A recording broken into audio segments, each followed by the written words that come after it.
அமெரிக்காவின் அழைப்பு, அகிலமே வியப்பு. நல்லரசை வரவேற்ற வல்லரசு.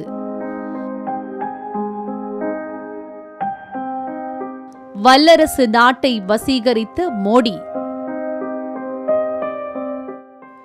பிடிவாதம் பிடித்த அமெரிக்கா படிப்படியாக தளர்ந்தது. பாரத பிரதமரை வரவேற்க பலத்த எதிர்பார்ப்பில் மக்கள் கூட்டம் அலைமோத, பாரதத்தின் புகழ் பறை சாற்ற பராக் ஒபாமாவுக்கு பகவத்கீதை பரிசளிப்பு, ஒபாமா உபசரிப்பு என்ற மோடியின் அமெரிக்க பயணம் இரு நாடுகளுக்கிடையே உலக அளவில் தொழில் வளர்ச்சிக்கு மட்டுமன்றி இராணுவம், எரிசக்தி, பொருளாதாரம் போன்றவற்றுக்கு ஒரு திறவுகோலாகவும் அமைந்தது. பாரத பிரதமர் நரேந்திர மோடியின் அமெரிக்க பயணம் இரு பெரும் ஜனநாயக நாடுகளுக்கிடையே சரித்திர சந்திப்பாக அமைந்துள்ளது என்று உலகே புகழாரம் சூட்ட, உலகளவில் எதிர்பார்ப்பு மிக்க தலைவராய் வலம் வந்து கொண்டிருக்கிறார் பிரதமர் நரேந்திர மோடி. உலகளவில் எத்தலைவர்களுக்கும் இல்லாத அளவிற்கு எதிர்பார்ப்பும் வரவேற்பும் மோடி அவர்களை நாடி வர காரணம் என்ன? உலகளவில் தனக்கென்று தனி இடம் கொண்டு சவாலானாலும் சாதனையானாலும் சாதித்து காட்டி வரும் வல்லரசு நாடாக போற்றப்படும் அமெரிக்கா தூற்றப்பட்ட தலைவராய் மோடி அவர்களுக்கு ஒரு காலத்தில் விசா கொடுக்க மறுத்து வந்தது.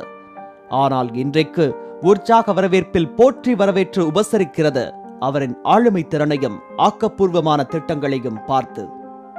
அரசு முறை பயணமாக அமெரிக்கா சென்றடைந்த மோடி அவர்களுக்கு எந்நாட்டு தலைவர்களுக்கும் இல்லாத அளவிற்கு பிரம்மாண்ட வரவேற்பு, கலை நிகழ்ச்சிகள், விருந்து, தொழிலதிபர்கள் சந்திப்பு என்ற பாரத பிரதமர் நரேந்திர மோடியை வரவேற்க அமெரிக்காவில் வரிசை கட்டி நின்றனர்.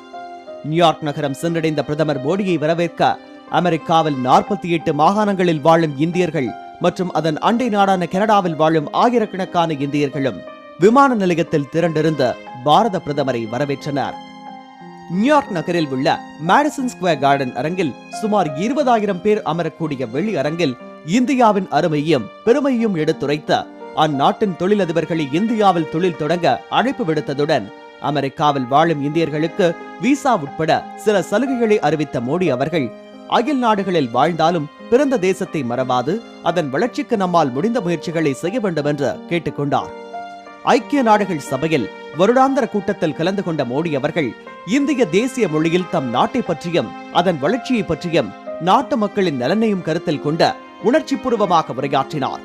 பிரதமர் மோடியின் இந்த உரை வல்லரசை மட்டும் வசீகரிக்கவில்லை, உலக நாடுகளையே வசீகரித்து விட்டது என்றும், பிரதமர் மோடி அவர்களின் வல்லரசு நாட்டு பயணம் இந்தியாவின் வளர்ச்சி பயணமாக அமைந்துள்ளது என்ற பாகிஸ்தானின் புகழ்பெற்ற பத்திரிகை மட்டுமல்லாமல் பல நாடுகளும் மோடியை போற்றி புகழாரம் சூட்டி கௌரவித்துள்ளது.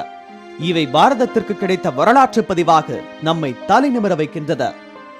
அமெரிக்காவில் 5 நாள் சுற்றுப்பயணம் மேற்கொண்ட மோடி அவர்கள் 100 மணி நேரத்தில் 50க்கும் மேற்பட்ட முக்கிய நிகழ்ச்சிகளில் கலந்து கொண்டு உரையாற்றி அந்நாட்டின் முக்கிய இடங்களுக்கும் பயணப்பட்ட மோடி அவர்கள் 200க்கும் மேற்பட்ட தொழில் நிறுவன தலைவர்களுடன் பேச்சுவார்த்தை நடத்தியதை தொடர்ந்து அமெரிக்காவின் முன்னணி தொழில் நிறுவனங்களான Pepsi, Google, city group, IBM மற்றும் விமானங்கள் தயாரிப்பில் முன்னிலை வகிக்கும் போயிங் உள்ளிட்ட 11க்கும் மேற்பட்ட முக்கிய நிறுவனங்கள் இந்தியாவுடன் இணைந்து பணியாற்ற விருப்பம் தெரிவித்துள்ளனர்.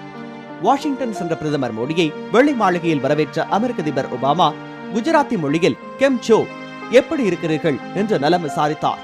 இது பாரத பிரதமருக்கு பலமாகவும் அமெரிக்க அதிபருக்கு பெருமிதமாகவும் நட்புணர்வு பூண்டது. ஒரு காலத்தில் வெள்ளை மாளிகைக்கு வெளியே நின்று புகைப்படம் எடுத்துக்கொண்ட மோடி அவர்கள் இன்றைக்கு வெள்ளை மாளிகையில் அமெரிக்க அதிபருடன் விருந்துண்ணும் அளவிற்கு உயர்ந்திருக்கிறார் என்றால் இவரின் அர்ப்பணிப்புடன் கூடிய உழைப்பும் ஆளுமை திறனுமே நம் கண்முன்னே பிரதிபலிக்கின்றது. இப்படி உலகத் தலைவர்கள் மற்றும் தொழில் அதிபர்கள் சந்திப்பு என்ற நவராத்திரி நோன்பிருந்தும் சற்றும் சளைக்காமல் பழச்சாறு மட்டும் அருந்தி அமெரிக்காவில் நவராத்திரி நாயகனாகவே உலா வந்த மோடி அவர்களை பார்த்த நாட்டினர் பாரதத்தின் தொன்மையான கலாச்சார பண்பாட்டை பார்த்து பிரமித்து போனார்கள். பிரதமர் மோடி அவர்களின் அமெரிக்க பயணம் பலம் பொருந்திய இரு நாடுகளின் உறவு வளம் சேர்க்கும் கூட்டு சக்தியாக உலகளவில் உருவெடுத்துள்ளது. இன்றைக்கு வளர்ச்சி என்பது வாய்மொழியில் வருவதில்லை, அதை செயல்படுத்துவதில்தான் இருக்கிறது. முன்வைக்கும் ஒவ்வொரு செயலும் முன்னேற்றம் அடையும்.